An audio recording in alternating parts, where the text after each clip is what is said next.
या देवी सर्वभूतेषु शक्तिरूपेण संस्थिता नमस्तस्यै नमस्तस्यै नमस्तस्यै namo namah. I, Dr. Nidhi Garg, counseling psychologist, a trainer and an educator with various educational institutes of Bhubaneswar and today's moderator, welcomes you to the series of Parichay Foundation's exclusive virtual talk specially curated for the Navratras, 9 Devis and their inspiring as well as motivating journeys. Parichay Foundation has always worked for the upliftment of the women and children. During this COVID-19, our warriors have tried to reach as many people with our founder Rosalind Patsani Mishra accompanying them everywhere. Parichay Foundation has started its initiative to promote handloom by the name of Pariniti. The money directly reaches to the weavers. I would request you to help us in this initiative and shop through our Facebook page, Pariniti, so that in this pandemic we are able to help the weavers go vocal for local. Today that I'm wearing is also a product of Pariniti. Saris, dress material, stoles, dupattas and so many more products. Please extend your hand for the revival of handloom and the weavers of Orissa. अंतर मुक्ति की शक्ति, power to withdraw, समेटने की शक्ति, power to let go, सहन करने की शक्ति, power to tolerate, समाने की शक्ति, power to accept, परखने की शक्ति, power to discern, निर्णय लेने की शक्ति, power to decide, सामना करने की शक्ति, power to face, सहयोग की शक्ति, power to cooperate. आइए अपनी अष्ट शक्तियों का आवाहन करें. Let's evoke our divinity. मैं शक्ति हूँ, हर औरत शक्ति है और ऐसी ही शक्तिशाली देवी हमारे साथ हैं. डॉक्टर सुजाता कर, bringing magic to the world. Dr. Sujata Kar, an obstetrician and gynecologist, laparoscopic gynec surgeon and fertility specialist, carries with her an experience of 25 years in miracle-defining medical technology and strives with determination to improve the status of women's health and brings everlasting smiles on their faces. She's the best urogynecologist in Bhubaneswar, Odisha. She has a clinic and IVF center for last 28 years. Endo ART specialist practicing advanced gynecologic, endoscopic surgery and assisted reproduction. Running full-fledged assisted reproduction unit for last 18 years, credited with the first IVF, first ICSI baby of Eastern Orissa, first cryo-preserved baby, first assisted laser hatching pregnancy and live birth of Orissa, and first IVF triplet Orissa. So many first, and that's not all. She is office bearer of 3 major National Association of Gynecologists, ISAR, IAGE, and PCOS Society. She has been a lecturer for Kasturba Medical College, Manipal, Karnataka. She has been the best graduate in her MBBS batch and holds 7 gold medals in MBBS. Some awards that she has received. 2017, she got the award of Times of India Best #1 Gynecologic Hospital in Orissa, #1 IVF Center in East Zone, India for 2 years consecutive. 2018, International Excellence Award for Best IVF Center in Orissa. 2019, Arya Award for Women Achiever of Orissa, which is again a Parichay Foundation initiative. 2020 Devi Award for Excellence in Medicine. The efficiency, dedication, precision, and compassion that she offers to her patients is outstanding. And I extend my warm welcome to Dr. Sujata Garg, and I'm privileged to be sharing this virtual platform with her. A very warm welcome, ma'am. Thank you so much, Nidhi, for this wonderful introduction. Thank you very much. And thank you to Rosalind and Parichay Foundation for having me here, to think of me and inviting me. And absolutely. I'm so amazed with your new initiative which is Pariniti.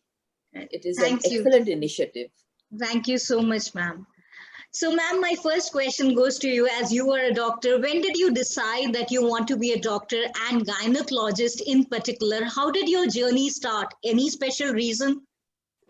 So both my parents were doctors, and it was there in the family. I mean, it was, I think, known from the beginning that I'll go into medicine.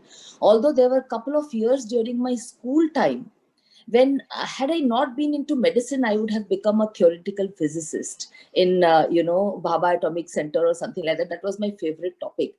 But to cut a long story short, fate just played a role, and I got into medicine, and that happened. So fate played a lot of role, but I think it was in my blood. And to become a gynecologist, my husband had a big role. After my MBBS, when I got married, and my father-in-law and all of us wanted us to practice in Bhubaneswar, that was when my husband said that gynecologist is the best, specialty as a woman. And so he had a big role. Okay. So a lot of, factors like luck that pushed me into this, frankly. So you believe in luck, destiny? Destiny is huge. Yeah. I believe in it. Okay. You can make your destiny, but there are so many things that fall into place. And it happens. Like I told you, had I not been a doctor, had destiny not pushed me this way, I would have been a theoretical physicist because I was very interested in physics. Okay. But medicine was also there because all my parents and lots of my relatives were doctors. Okay. Okay. Glad you're a doctor. I guess so. You are giving lives, births to so many, and I'm sure you are such a hope giving to all the women around. I am not giving life God is giving. I am only supporting it, let's say, trying my best to have a happy outcome. I have two outcomes in my house. My nephew and my niece. Yeah. You are such a hardworking person. What keeps you on your toes always? Like, I've been to your clinic, seen you working so hard, never having time, one patient, then another, and there's a long queue. You always have to wait to meet you. So such a hardworking woman. What keeps you on toes? Actually, I think hard work just comes from inside. I've been, a studious person from the beginning. All my adult life, I think I have had a 15, 16-hour day, Nidhi. When I was in medical college, it was a 16, 17-hour day regularly because you have to study so much. So if you ask me, how do you work hard? It's just inside me. And when I'm not working now, if I don't have patience also, there's something or the other. I have that, my kids sometimes get, they're upset. Arey, what? You can't sit quiet for some time. But I guess it's just in you. So hard work and discipline, I'm capable of hard work. I can work nights together. I remember there was a time when they would go 7, and now I have assistants with me. With time you get some perks. With age, you get some perks. But when I was young and starting my career, I remember staying awake for nights together, 6, 7 nights with patients and with small kids. So I think hard work just came from inside. Great.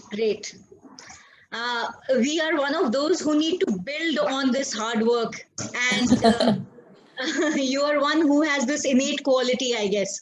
Yeah.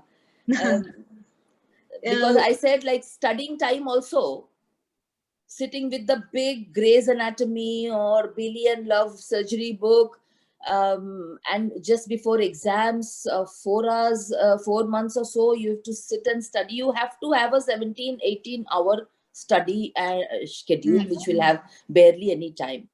I'm sure 7 gold So medals now, did come easy. yeah, and that is a record in Utkal University which nobody has broken till now, I believe. Wow, wow. So yeah, and now also I generally start. I'm an early riser, so I start early. I like to have that 1 hour, half an hour to myself when everybody is sleeping, and I just sit by myself, read some book, do something, or check my mails and all. And I like to work out. I try my best to remain fit as much as I can. I remember, in our surgery books, the first sentence is, if you want to be a good surgeon or a good, if you want to practice surgery long hours, the first thing is you have to be mentally and physically fit. So if you're not mentally and physically fit, you cannot give your full to the profession. Yeah, because even for the mental health, we also say that physical health is most important, and Yes. you need to maintain that. It has to be a part of life. As you eat food, physical exercise has to be a part of your health. Yes, and physical health, like you said, largely is also dependent on the genetics that you get, which you can't help. Right. But then with your lifestyle, like you mentioned, you can do a lot to maintain your physical health. Right, right. And that is most important. Most important, yeah, yeah. Even to my patients, I say physical health is comes first, because there's so much cortisol that is being released, and you Yeah, need to take care of that. yeah. Right, right. So to all our viewers, please take care of your physical health first. That's a big tip coming from Dr. Sujata Kar. She herself practices physical health and her workouts. So please take this tip. And many people mistake being healthy as being thin or slim, Right, right. which is again not correct. That's a big misconception that needs to be Yeah, erased. Right, yeah, right. yeah, yeah. Um, any case of a patient in your life that was quite challenging, and you would like to share that story with our audience? There will be so many cases which have been so challenging, and while dealing with them, one has passed through so much of trials and tribulations and anxiety and sleepless nights for patients, on various fields, whether it was about childbirth or it was laparoscopic surgeries or IVF patients. But when you ask if there is one, I would like to remember one patient who, in the course of practicing obstetrics, you come through ectopic pregnancies. I don't know if you are aware of what that is. That is a situation when pregnancy stays elsewhere, not in its right place. And it usually stays in the tube. And so that is potentially a very dangerous situation. If it bursts without being detected, the woman can bleed to death also. It can have so much severe bleeding inside the abdomen. So as gynecologists, all of us deal with these kind of patients, because ectopic pregnancy is a part and parcel of all women. They are at risk for developing that. So I deal with them regularly, very serious patients and all. But one patient was brought into casualty. She was, let's say, nearly not there. She was nearly brought dead. And in the casualties, they rushed me, the medicine people, and said, they have a look, she's pale and no pulse, BP, nothing is being recorded. And fortunately, we were able to diagnose within 2 minutes that this could be the reason why she's sinking or already sunk. And we intubated her, I mean, ventilatory support in the casualty, shifted to the OT. Within 15 minutes, I operated and closed the bleeding. And the patient survived with some 10 units of blood in the next 6 or 8 hours. So that was a patient who had people had also thought that she's brought in dead, but survived. Now there will be quite a few patients like that.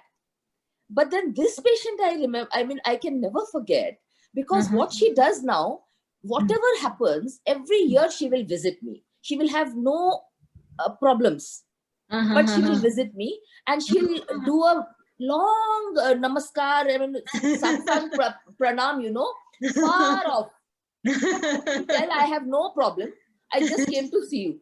And then she'll talk to me for 2 minutes. She's a village, simple Gauli Woman lady, from you the know. village. Ha, ha, ha. And but she will come, she will do that, and she will go back. Oh So my there are so many cases, but some God. you remember like that. Yeah, yeah. I'm sure. I'm sure. Yeah, yeah, yeah.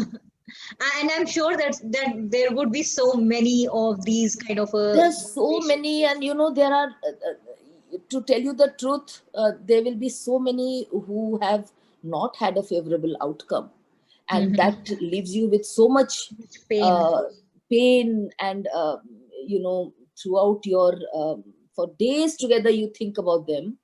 It's the good outcomes that people remember, it's the Yeah, bad outcomes that we remember. yeah, absolutely. So many and especially I find IVF being a branch where you go through so much pain with the patient, because somehow for many women, becoming a mother is a very, very important part. Although the times are Absolutely. changing, Mhm. Nidhi, it Yeah. should not really be like what people used to think 20 years back, that becoming a mother is the end all for all women. That should not carry, it should not mean, and it isn't meaning like that now for the women of the new generation. But for many women it's a very important part, and when those who are not able to get pregnant, they come for pregnancy, and many of them do get pregnant and they are grateful, and we have so many stories like that. But you know, there are so many women that you try hard, you really try sincerely, you leave them their fee, you do so many things, but it does not end in a you know, favorable outcome. So stories are there, Nidhi, many. I'm sure. It's been a long 30 years of practice for me. I passed out in 1992, Okay. and I have been practicing since then. And in Kar Clinic, I have been practicing since 1994 almost. Oh, So I have seen quite a few. I have seen a long a lot. And you have professional grown career, in that journey also. lots to remember. Yeah. But that leads to my another question. In today's time, women are career oriented and motherhood comes after career. So, what are your thoughts about it? Is it advisable or not? Is it right or wrong? So, right or wrong, Nidhi, I am nobody to say. It is for each individual person to understand what are their needs, what are their goals, what are their requirements. And like I told you earlier, the present generation and all women should not be thinking that motherhood is the end all. Hmm. It may not be the calling for everybody. There are so many women who voluntarily choose not to have children. I'm sure you would agree with me. Now, Right. having said that, becoming a mother, having a family is very fulfilling for most of us. Yes. And you will be surprised, you know, a couple of years back, we had a survey Mm-hmm. in my clinic of 1,500 women, educated women. Okay. There was a big questionnaire we gave them to understand their knowledge about their fertility. Mm-hmm. And one of the important questions was, when do you think your fertility starts declining? Mm-hmm. And you'll be amazed to know that many women, more than 50-60% of informed, educated, graduate women also, did Mm-hmm. not know that after 37, 38, their fertility starts going down. Oh, okay. And after 40, you will rarely be able to get pregnant without help or without Mm-hmm. assisted reproductive Right. techniques. Right. And so, to answer your question, science says that the right age to have a baby is less than 30. Okay. And max by 33, 34, 35 to stretch it a bit. Mm-hmm. Mm-hmm. But times are changing, social norms are changing. I would not want anybody to lose out on their careers. New options are coming in. I'm sure you're aware of egg freezing. Right. Right. So women who are like hardcore professionals are thinking about freezing their eggs when they're in their late 20s, and Mm-hmm. use them once they're settled in their career and have a Mr. Right. to have a baby with. Right, right. And So the answer, there is freezing no has been right answer. successful? Pardon me? Egg freezing has been successful? Oh yes, but it's not as rosy as as it sounds.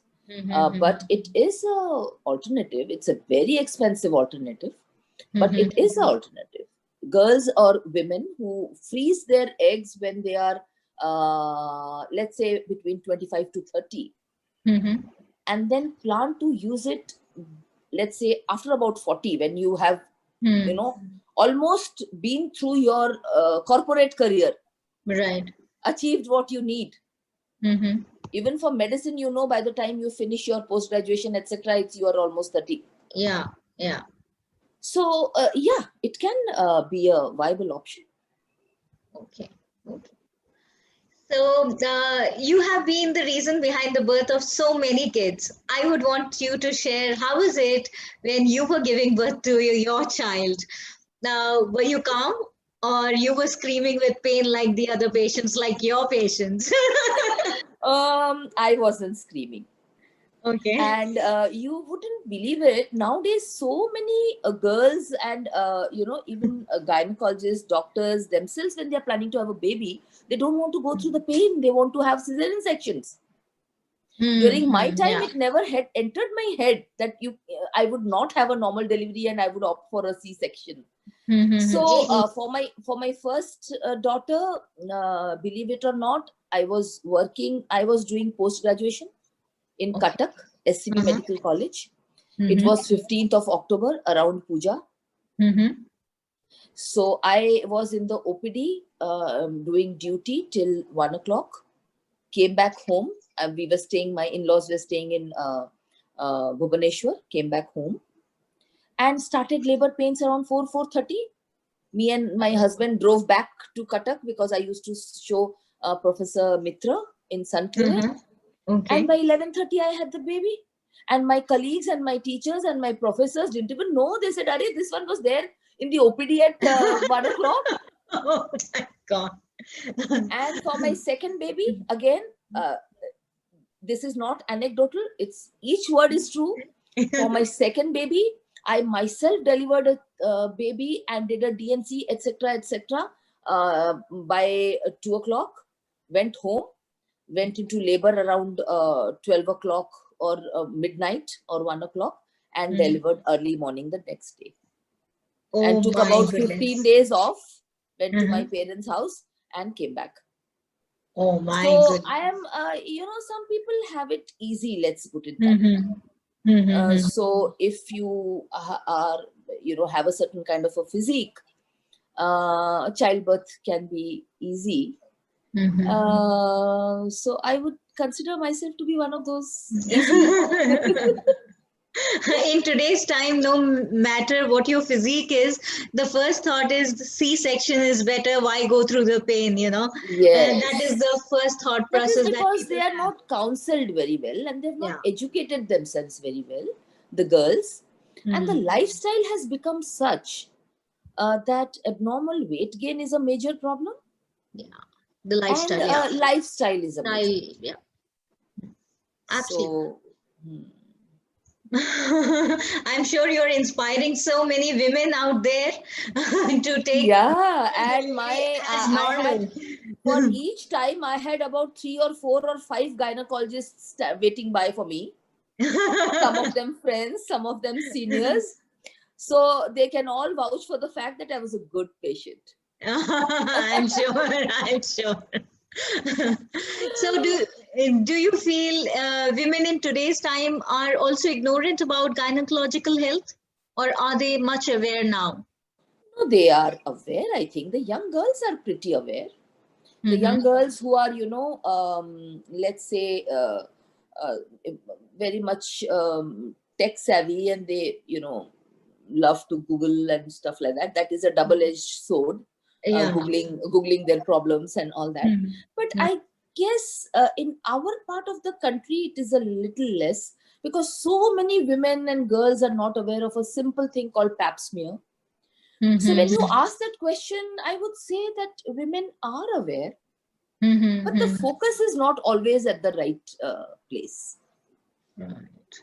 And they need to be a lot more aware about what they need to be doing as a regular health checkup, and how they are supposed to look after their reproductive health and stuff.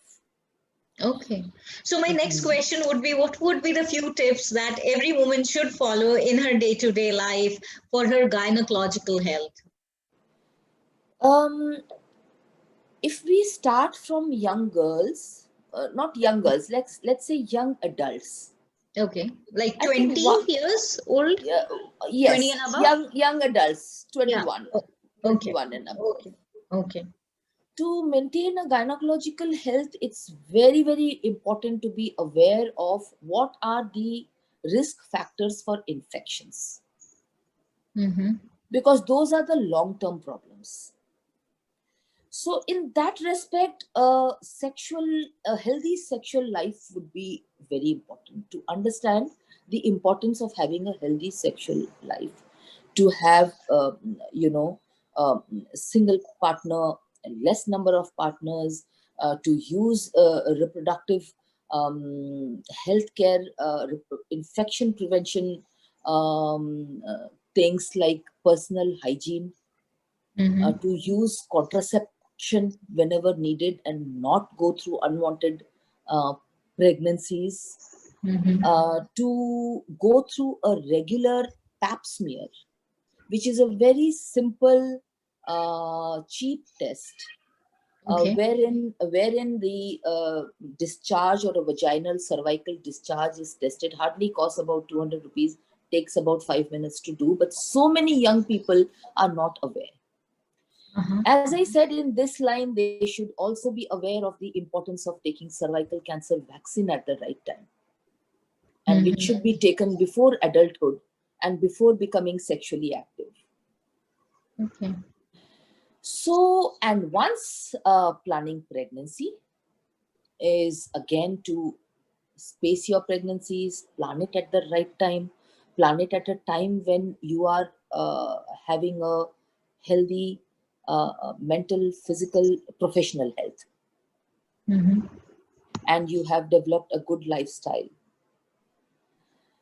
And after you've finished your reproductive career, which means after 30, 35, then it is important that you look into regular health checkups, regular breast examinations, regular pap smears, and regular ultrasounds. So for a woman, it's a spectrum through their age. Till they are adults, it is for their parents, their mothers, to look after their gynecological health. After adulthood, it's about preventing infections, preventing pregnancies, preventing unwanted pregnancies, taking the right contraceptive care. In reproductive age group, when you want pregnancies, to space your pregnancies, to have maybe only one child today in this day and time. Right. Spacing and using correct contraception, and not go through multiple pregnancy,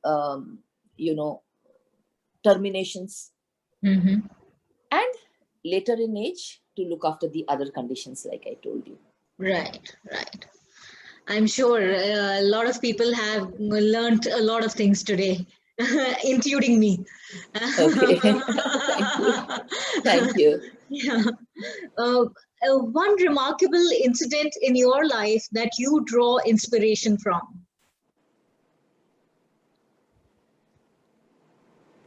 I think I draw inspiration from my father every day, but that's another long story, so I'll not go there. At the age of 85, he's learning to cook. Wow, that's amazing. Yeah. So when you say about life, I think there is one person who has influenced me a lot. Like you said in my CV, after I passed out my post-graduation from Cuttack, SCB, I went to Kasturba Medical College, Manipal. I went there because my father was a surgeon there. My mother was also a practicing doctor over there. So he was a faculty in the Manipal Medical College. So I also went there and joined for some time. I just finished my post-graduation, and I was just about to embark into a new into a career of practicing gynecology. So there is a very, very well-known doctor in Karnataka. She's very well-known nationally and internationally, but she's from Karnataka, from Manipal. Professor Padma Rao. Now she's no more. And at that time, she was one of the icons of gynecology in the whole of Karnataka. And of course, like I said, everybody knew her. So my father was close to her. So he took me once to her house, and he said that my daughter, she just passed gynec, and she's so much in awe of you, and I I just want you to chat with her. And it's just an informal thing. So she said, no, you come home for dinner, and all. So we went there. So when we were coming away, she said, all the best. You're going to go back to Bhubaneswar and you're going to practice. But just remember one thing. For the first 5 years of your practice, don't look for money. Don't look for how many patients you have seen today. Don't look for how much money you've earned today. After 5 years, you will not have to ask for patients or ask for money. Wow. And I never forgot that, Nidhi. And it is such an important thing for all doctors to learn, because medicine also nowadays, anybody who asks me, madam, I get so many girls coming in as patients, their mothers have got them, madam, ye medicine koribo kochi, I said, see, don't get into medicine unless it's your calling. Right. Only get into it if it's your calling. Because if you want to go into medicine to just make money or something like that, or as a profession to make money, it's not going to work. Right. See, money will come because it is ethical. It is Hippocrates' oath that we have taken, that anybody you see, the patient will give you money. Money, right. It is part of the fee that they give you. But don't go out looking for it. Well, yeah. And if you're true to your profession, money is going to flow. It's automatically going to come. It's going to be a side effect. You'll not have to look for it. True.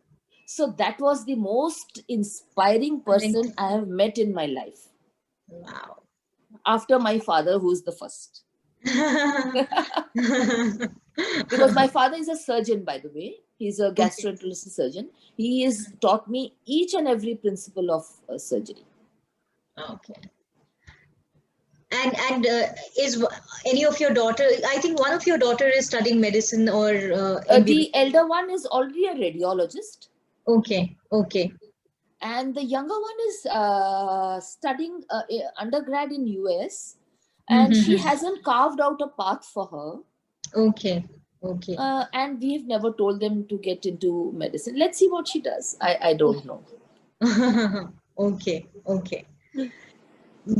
With so many dreams fulfilled, so much that you have achieved, any dream that is still there in your to-do list? Anything that you still want to achieve, still want to do? I think since long I have been wanting to have an institute which is only for women's health, because currently I am part of a hospital where every other specialty is also there. And to have a women's center, I have been wanting for a long time, but these things happen only when luck permits, destiny permits, otherwise it doesn't happen. Other than that, we started a very good initiative about in 2019, which was Sukanya Adolescent Healthcare Program. We started it with a real enthu and zeal, but this COVID, for the last 1 year, we've not been able to pursue it. So the aim was to educate, to go to schools and educate young girls about reproductive health, menstrual hygiene and reproductive health. And we had already started a group of 5 or 6 doctors. We made a core group. And we want to cover the whole of Orissa. It is called Sukanya Adolescent Healthcare Program. We have a very good sponsor for it. A company who would want to sponsor this initiative. But I don't know how far we will be able to take it. But that is something I would want to do. And other than that, there are so many dreams. I want to become a master chef kind of cook. I want to see the world. I want to see the world. I want to install a lovely, a high end. I don't know whether I can install a telescope. Me and my younger daughter carry a real interest for astronomy. Okay, wow. And we exchange notes. अरे आज यहाँ पे होगा Jupiter, आज वहाँ पे होगा Mars, and try to do little bit seeing with our amateur things. No time for doing anything more professional, but I would love to do that. But we are able to see Jupiter, Mars, and Saturn, Venus, with our naked eyes. Yes. So, and when you see it through a slightly better, telescope, it looks so much more better. Better. Okay, I'm going to try this. Yes. There are so many professional bodies where you can join, and they take you for stargazing, this, that. I would want to do that. Time has not permitted. The COVID one good thing is there that because I have had some free time to myself, now my aspirations to do other than professional things has really increased. Yeah, when you actually get time, you get to explore yourself, which is very, very important. That is what has been happening. Expert, I always say that start your journey with self-love, explore yourself, know yourself. And once you are happy, you'll be able to keep your surrounding, everything happy. So, absolutely. Yeah, that's... Yeah. So all the very best with Sukanya. It is a great initiative, I think, for the knowledge and for menstrual health. That is a great... 5 of my very good friends, gynecologists from Bhubaneswar and Cuttack, have joined me. And we have gone and covered almost 15 or 20 schools towards the end of 2019. Wow. But let's see how it goes. I'm sure with the positiveness that you have and the hard work, the zeal, it is going high. Yes. Any mantra to living a balanced life for all our audiences? How you have created that balance in your life, and how could you give us some mantra to maintain that balance in our life? I think there is no one rule for everybody. Everybody has to find their own mantra. Largely, Nidhi, I feel. But but the thing is that you have to first find the priorities of your life. If you found the priorities of your life, for example, you are a very ardent gynecologist and you love to see patients and love to do your work. But then your priorities have to be defined, whether that is more important than kids, or what kids are studying, or how much time you want to give to yourself. Professionally, whether you want to just see patients or you want to do academic activities like go teach other doctors and take part in taking lectures. And so basically the mantra is that you have to find your priorities in life and try to follow that one over the other. And the second important thing is that you have to find time for yourself. Like you said, that me time is very important. Very, very important. Yeah. Third thing is that you have to understand that you can't please everybody. Yes. You may be the best doctor in the world. You will have some discontented patients. Yeah. You may be the best daughter-in-law in the world. There will be times when people will be upset with you. Yeah. And you may be the worst doctor in the world. There will be some patients who will think you are the god. Yeah. So you can't please everybody. Everyone. So you can't stop. You have to stop getting affected by what everybody says. And I think those are. And I think basically you have to just go after what little things make you happy, rather than you going and making everybody else happy. Yes. Do you think that is good enough? Yeah. I think simple policies in life is, I think, what is important. Simple and very, very important, which we ignore, and we are in that rat race, though we realize it or not, and we ignore ourselves, From which rat race also, Nidhi, I remember, I feel like saying one more thing, yeah, that also as a professional, when you're working, you have to compete with yourself. You have to always try to better yourself. yourself, yeah, If you're all the time comparing what that other doctor is doing, how many patients they are seeing, why you're not seeing, why you're not doing this, why you're not, that's, I have to see my thing.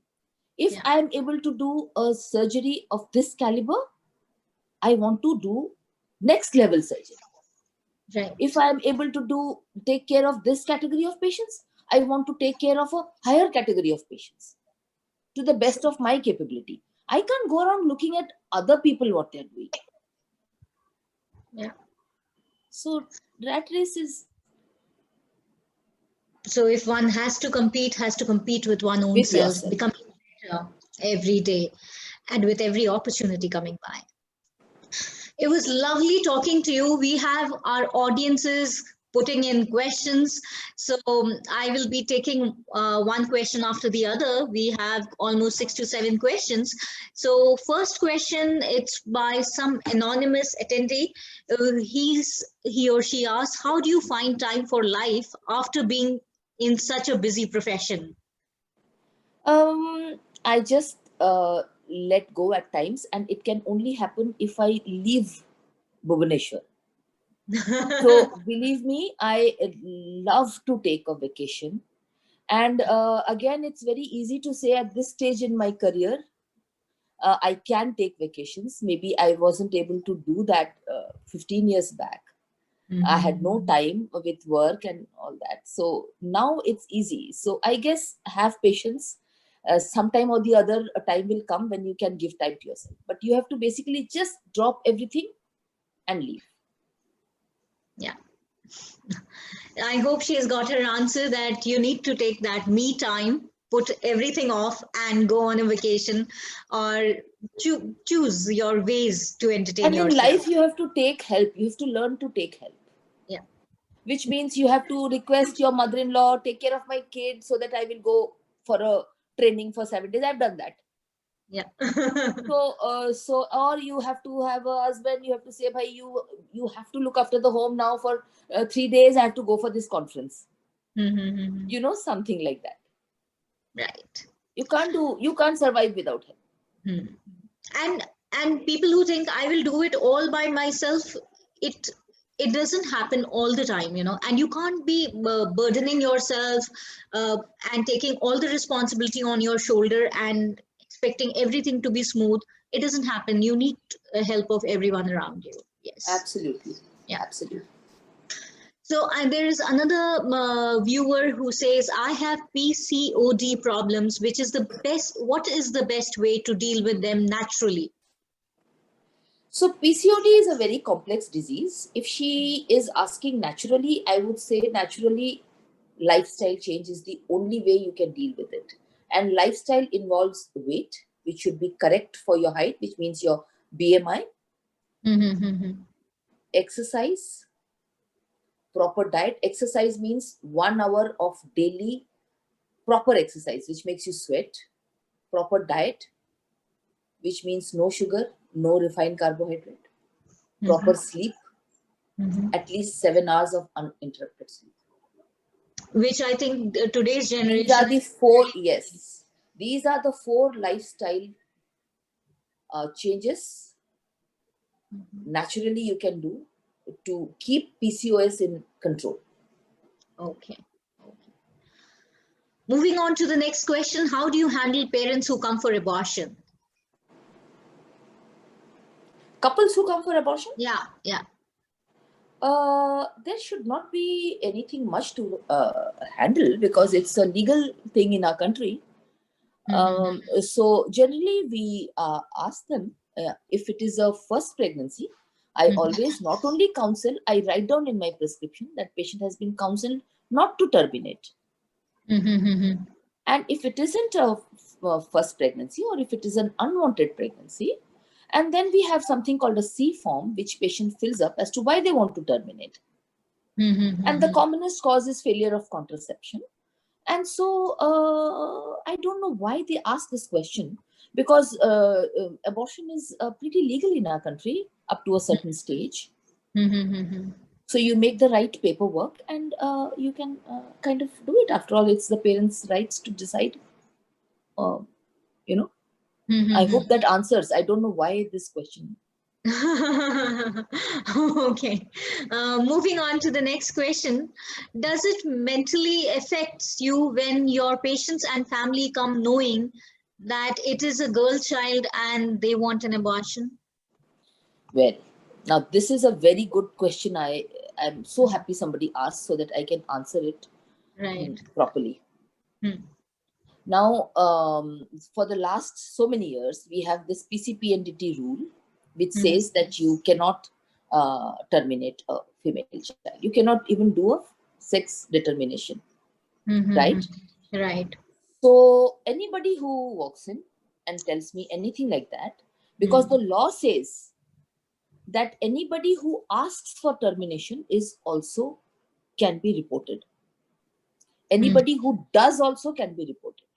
Okay. So anybody who asks me, madam, we have a female child, we want to terminate it.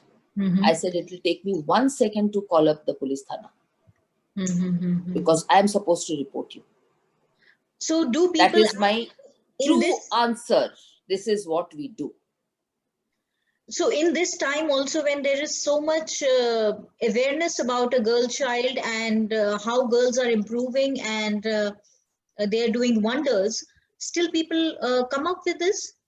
I don't see too many, because we are a known hospital, and so people who are wanting this kind of termination, they go to a little discreet and unknown, smaller places they like to go. So I don't see too many.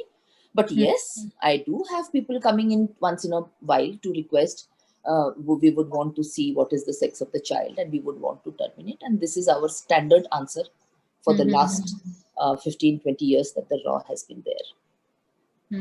It's really sad, Nidhi, but well, in this context, I must also tell you that the government made this rule PCPNDT, which made determination of sex and termination of female child illegal. Right. But in the last 15 years since this rule was made or law was made, the sex ratio in the country has not changed much. Yeah. Has it?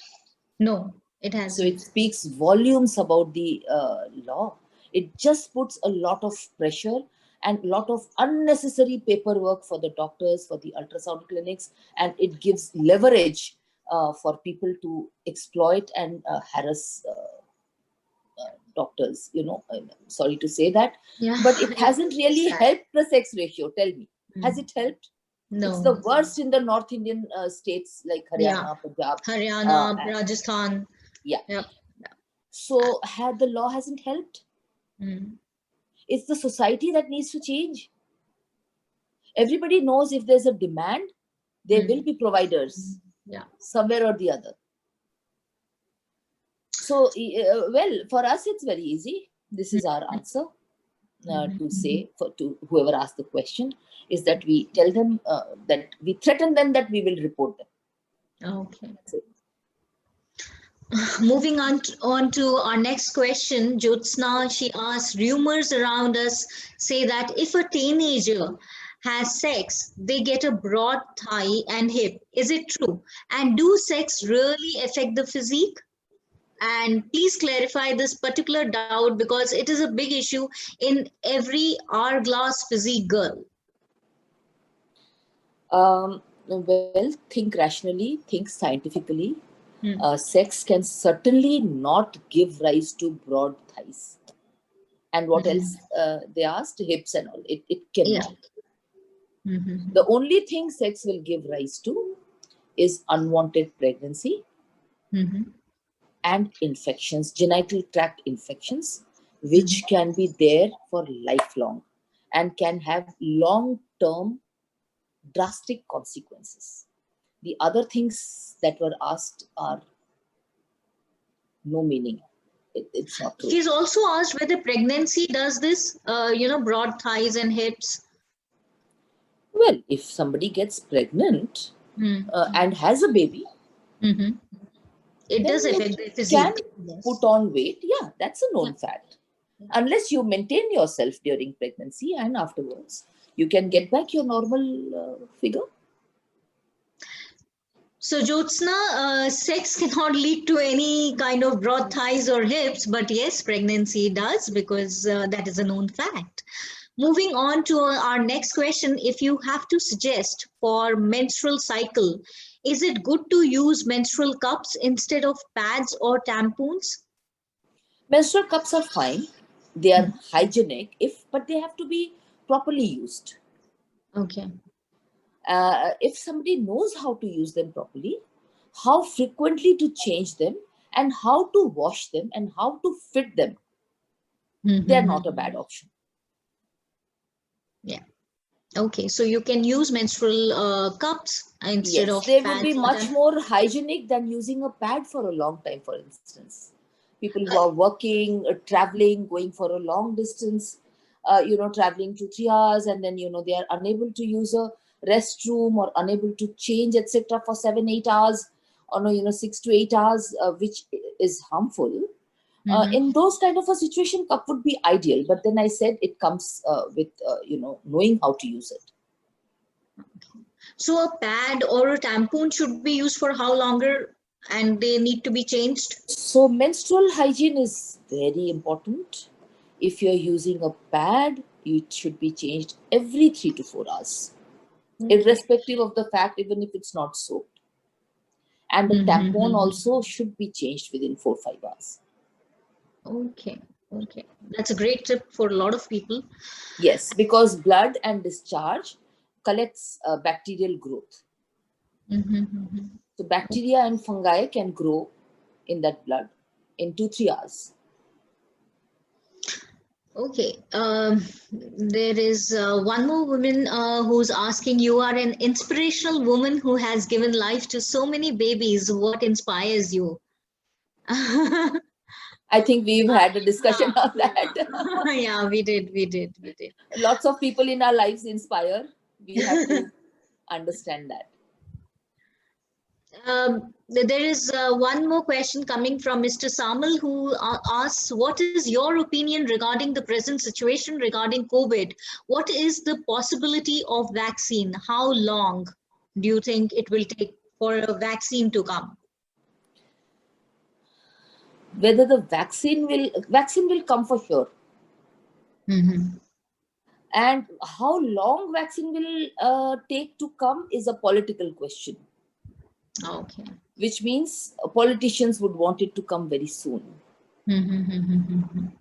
And having said that, that means that we will have some kind of a vaccine by next year beginning at least. Okay. But science begs two questions. Number one, in the past, any decent vaccine has taken 2 years or 3 years to develop and then marketed to the public. Okay. And second, a vaccine needs to be, you can get a vaccine which is harmless, but it also has to be useful. Right. So how effective the coming vaccine will be, that is another big question, because some vaccine can come and it can be marketed for people to have some kind of, because never before in living memory has such a kind of a situation ever been seen by people. Right. Where the whole world has come to a grinding end. So people need to have that vaccine. Yeah. But you can push science as much, you can't push beyond that. Beyond that, right. So effectively what I'm saying, a vaccine will come. It will come in the next 2-3 months, 4 months. But we do not know how effective it will be. Okay. Only time will tell that. So is there a probability, because the vaccine has a lot of rounds, how much ever I know, that first stage, second stage, and third stage, and that is basically done to know whether they have some side effects or not. But you mean the trial to right. check for safety? Yeah. So lots of vaccines are in phase 3 trial at the moment. Phase 3 trials involve human trials. Right, right. Plenty. I think there are some 82 vaccines which are been approved by WHO, or which are in the radar of WHO, who are likely contenders to come up. Okay, okay. Plenty of them in phase 3 trial. And even after the third stage of trial, there are chances that if the vaccine is going to be effective or not? See, we know that the common flu, we know influenza, that vaccine doesn't last for more than a year. It gives you immunity for 6 months to 1 year. Right. The influenza That shot. that is because you have to take influenza shots every year. Right. And you have to take different influenza shots depending on which country you're going. Right. So there is too much science involved. It's not that simple. That's simple. Right, right. Yeah. We have another question which says, what role do your daughters play in your success? Vinny is asking, what role are your daughters playing in your success? See, daughters are a very important part of life. You know, you teach them to grow up, learn some basic principles of life, and when they grow up, they teach you a lot. A lot. So my daughters are teaching me a lot. I think my daughters are trying to teach me how to enjoy life.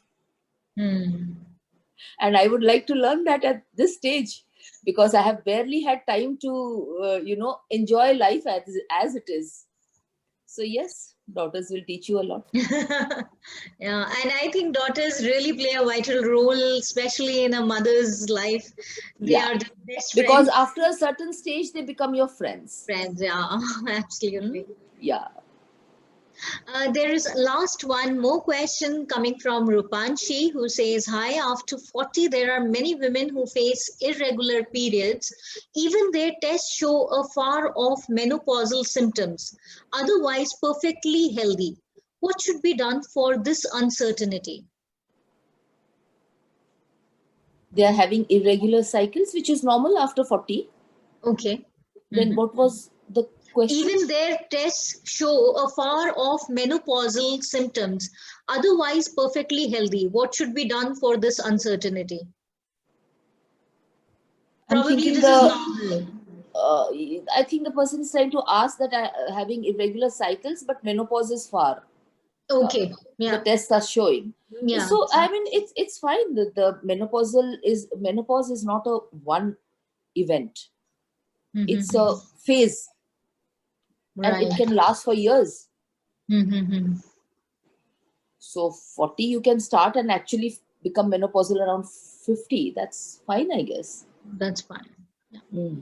With that, we end the question answer round. It was great and it was a big pleasure knowing so much. There is so much knowledge, information that you shared, and I'm sure that must have improved so many lives, and so many people will start testing and taking care of their gynecological health, which I think a lot of people were ignorant.